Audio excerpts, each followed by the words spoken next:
રાજકોટના અધ્યાપકે શહેરના આજી ડેમ પાસે ભરાતી રવિવારી બજાર પર વિશ્લેષણ કરતું રિસર્ચ પેપર તૈયાર કર્યું છે, જેમાં મહિનામાં માત્ર 4 રવિવાર ભરાતી આ બજારનું અંદાજિત ₹12 કરોડનું ટર્નઓવર હોવાનું સામે આવ્યું છે।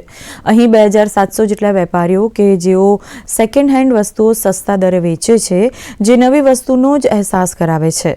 આ રવિવારી બજારમાં 40 વર્ષથી વેપાર થાય છે। અધ્યાપકોનું આ રિસર્ચ પેપર યુજીસી કેર લિસ્ટમાં સ્થાન પામ્યું છે। અધ્યાપક ડોક્ટર હિરેન મહેતા કે જેઓ છેલ્લા 12 વર્ષથી વધુ સમયથી શિક્ષણ ક્ષેત્રે જોડાયેલા છે અને રાષ્ટ્રીય અને આંતરરાષ્ટ્રીય કક્ષાએ 15થી વધુ રિસર્ચ પેપર તૈયાર કર્યા છે।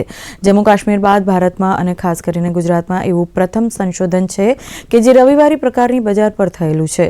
કેન્દ્ર સરકાર દ્વારા નાના ઉદ્યોગકારોને પ્રોત્સાહન આપવા માટેની અપીલ કરવામાં આવી રહી છે, ત્યારે રાજકોટના રિસર્ચ પેપર સ્ટાર્ટઅપમાં જોડાયેલા વિદ્યાર્થીઓ તેમજ સંશોધકો માટે ખૂબ જ ઉપયોગી સાબિત થઈ શકે તેમ છે।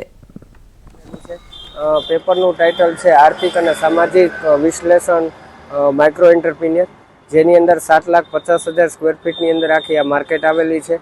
2700થી જાજા જે માઇક્રો એન્ટરપ્રિન્યોર જે છે એ પોતે વર્ક કરે છે અને આપણે એ કહી શકાય જે લોકો સ્ટાર્ટઅપ કરે છે એના માટે આ આત્મનિર્ભરતાનું એ પ્રતીક છે। સુરેન્દ્રનગરથી અહીંયા ફર્નિચરના લેવા માટે આવ્યું સોફા સેટ એના માટે, અને એનું મેઇન કારણ એ છે કે તમે ત્યાં દુકાનની અંદર મોલમાં જે લેવા જાઓ એવી રીતે કાગળિયા તે પેટી પેક અહીંયા જ તમને મળે, એ પણ એનાથી 70-80% ભાવ। ફેબ્રુઆરીમાં હું બીજી ત્રીજી વાર આવ્યો અને લગભગ વસ્તુ બધી તમે જોવા જાઓ નહીવત ભાવમાં મળે, બરોબર। એટલે એવું કહી શકાય બરોબર કે મફતના ભાવે ગૂગલ પે ઉપર કરવું હોય તો કાંઈ વાંધો નહીં, કેશ કરવું હોય તો વાંધો નહીં, અહીંયા તમને સુવિધા બધી છે અને તમામ વસ્તુ કોઈ પણ વસ્તુ તમે લેવો ને સસ્તામાં સસ્તી મળશે।